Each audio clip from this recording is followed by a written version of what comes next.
Dr. Tom Patterson, welcome. Great to be here, Nick. Well, Dr. Patterson, what are your initial thoughts about the national debt? Why is it important that we tackle the problem of our debt? Nick, I think for each of us that are Americans, we have to recognize that it was one of the great blessings of our lives to have been born in the United States of America, possibly the greatest country in the history of the world. I was born to great hope and opportunity. Our country has always had problems, but they were considered solvable because that's what Americans did. And each generation took care to pass on to the next generation an America that was better than the one that they had. Each generation took care to pass on to the next generation an America that was better than the one that they had. Now, all of a sudden, there's a huge cloud over our future, and that cloud is the national debt. What happened is that we got involved in some bad habits. Politicians found out that they could spend more money than we had, and they started doing that, and they kept doing that, and kept doing it until now we have $18 trillion in debt. Now, I don't know how big a number that is, and you don't either, because our brains aren't designed to process that kind of volume. It's like $100 bills to Pluto and back or something, who knows. But the point is that, first of all, even at 3% interest, which is low, we pay $600 billion a year in interest on that national debt.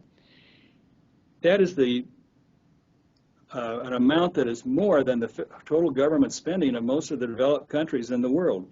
And the worst of it is, we don't have the money to pay that back. When we pay all the other obligations of the government, we are in debt already, and we have to pay the national debt out of debt. Now, borrowing money to pay the interest on your debts while the principal keeps growing is an absolute recipe for a disaster, whether you're a business, a family, or a government. And that's what we're doing. And we have a real possibility of seeing America as we know it vanish before our eyes if we can't do something to bring this national debt under control. Well, Dr. Patterson, you're not new to the fight to bring our national debt under control, and you were involved in the 70s, 80s, and 90s, I think, in some respect, to bring a balanced budget amendment into play. What lessons did you learn from that experience, and how does the Compact for a Balanced Budget address those lessons? Nick, it's been known for a long time that something needs to be done, and frankly, it's been obvious for a long time that Washington cannot possibly reform itself. It's not that they're bad people. They're trapped in a bad system. All their incentives are to spend money.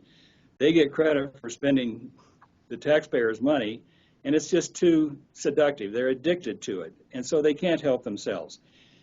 Everybody's known that for a long time. That's not a big news flash, frankly, right now. But no one's been able to figure out how to do it.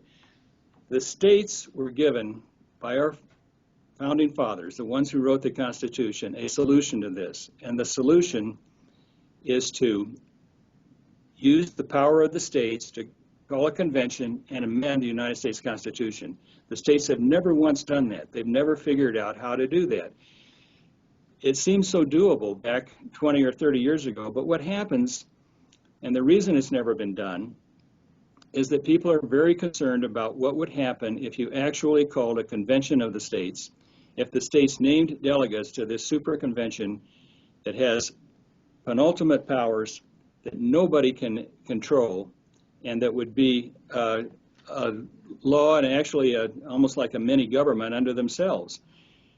Now, nobody knows, of course, what would happen, but the possibilities are endless, and it's the fear of the unknown and not knowing, what they would come up with. They could propose any amendment they wanted. You and I might think we're sending them there to pass a balanced budget amendment, but the fact is that they could pass an amendment to bring the United States under United Nations law, or they could pass an amendment to institute term limits for the United States Congress, something you and I might like. But the point is there would be no control on them, and that is the problem that has kept the states from ever exercising this power that the Founding Fathers gave us. The Founding Fathers meant for us to use this power. They knew things like this would come up, that centralized power would tend to aggregate and that the people in the federal government would inevitably overstep their bounds. There was no question about that in their minds, and that's why they gave this power to the states. And the states have to figure out a way to effectively use it to bring the federal government back under control before it's too late. With all those concerns that have been expressed in the past, what makes the compact for a balanced budget different? Why do you think it can succeed where other efforts failed? The compact is designed specifically to counteract and to take care of those very concerns that many good people have had about the convention process.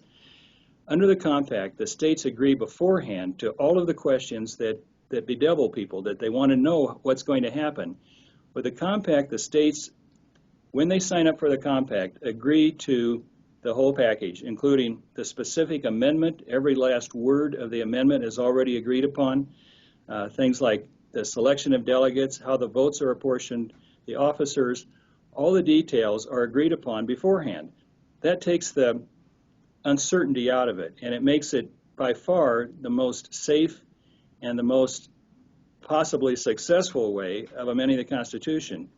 And the other good thing about it is that it's by far the quickest way. And you know, we don't want to be in a hurry. This is a big thing, and it's taken a long time to get to where we are. But quick is important because time is not on your side when you're trying to amend the Constitution. And the other thing is, we don't have much time before our debt gets to be we don't have much time before our debt gets to be the point of completely unmanageable financially.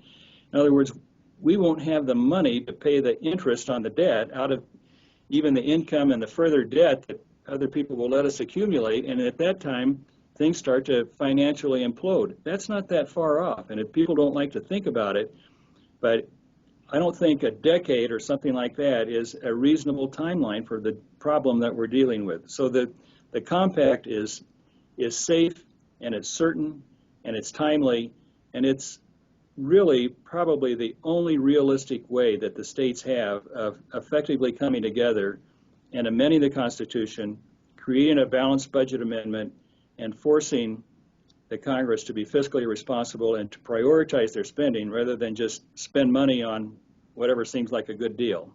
One of the common objections we get to any amendment effort is that they don't follow the Constitution as it is. What good will one more amendment do? How do you respond to that lament? You know, that is a great question. I think many of us are very distressed to see how abused the Constitution has by a president who has apparently no concept of the separation of powers, seeing our free speech rights degraded. These are not good times for the Constitution, and we need to admit that. But it's still the law of the land, the supreme law of the land. And we've tried other things, and they simply have been totally ineffective at getting this debt situation turned around. We've tried electing people who tell us they're going to work on the debt.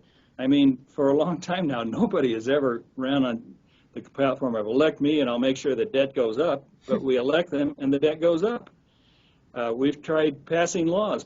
Congress has passed a law just in 2011. They passed a law with spending limitations on it. It's already been repudiated specifically by Congress itself. This is the only game in town, is amending the Constitution.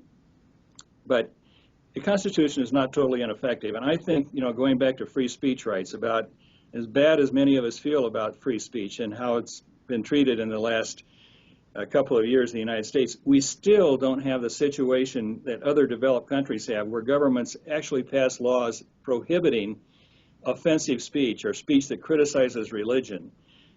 Because of the constitutional protections that we have a very different situation than countries that do not have those same protections.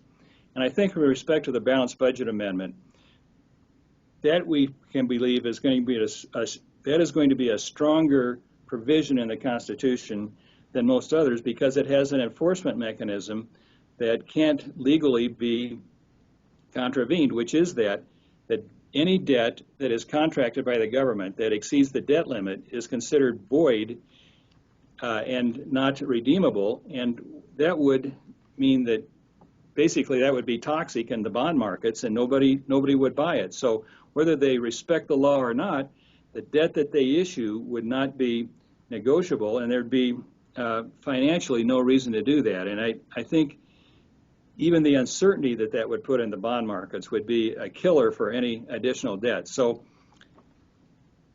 nothing's perfect. We can't all foresee the future and react in advance to every possible thing that would happen. But you know, the Compact for America is a great ray of hope in a situation where, you know, many of us frankly are kind of fighting despair. We see the debt growing, the spending increases. There doesn't seem to be until now anything anybody can do about it. But the Compact for America is something that we can do about it, something that will work, something that can change the future and make sure that there is an America to pass on to the millennials and the people that are coming up that deserve a chance at having the opportunities that others of us had, and to live in an America where hope and opportunity still reigns.